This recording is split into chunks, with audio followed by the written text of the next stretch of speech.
ஸ்ரீ ராமானுஜ நமக. ராமானுஜர் அவதார நோக்கத்தின் 5வது காரணம். மண்ணில் பெருமாள் எத்தனையோ திவ்ய தேசங்கள் எழுந்திருக்கிறார்.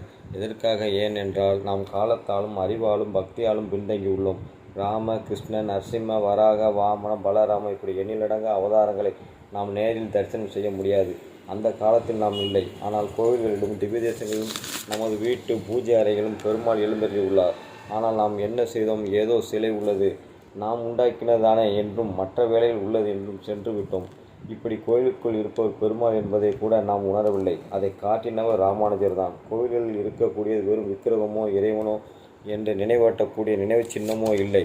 ராமர், கிருஷ்ணர் எப்படி சாட்சாத் இறைவனோ அம்சம் என்று ஒத்துக்கொள்கிறோமோ அதுபோல்தான் கோவில்களிலும் உள்ள விக்கிரகம் பரம்பொருளான நாம் கேட்டோம்.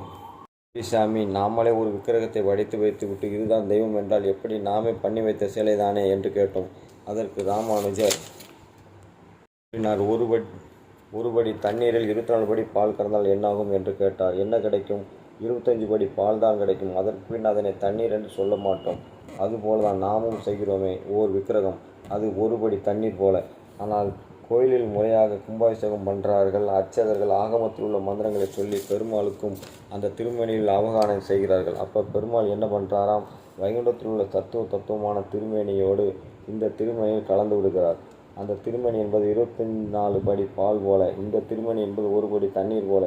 இரண்டும் கலந்துவிட்டால் 25 படி பால் இருக்குமே தவிர தண்ணீர் இருக்காது. அதுபோல் வைகுண்டத்தில் பெருமாள் ஆனந்தமயமாக இருக்கிறார். அதேபோல் கோயில்களிலும் வீட்டிலும் சாலக்கிராம மூர்த்தியிலும் உள்ளார் என்று கூறினார். பெருமாளுக்கு உற்சவங்கள் அமுதுபடி சாற்றுப்படி என்று செய்வித்தார். திவ்ய தேசங்கள் கோயில்கள் பெருமைகளை ராமானுஜர் காட்டி தந்தார். நாமும் ராமானுஜர் சொல்படி நடந்து அர்ச்சாவதார பெருமாளை வணங்கியும் ராமானுஜர் நாமங்கள் வீதி முழுவதும் பாடியும் இறைவன் ராமானுஜர்களை பெறுவோம்.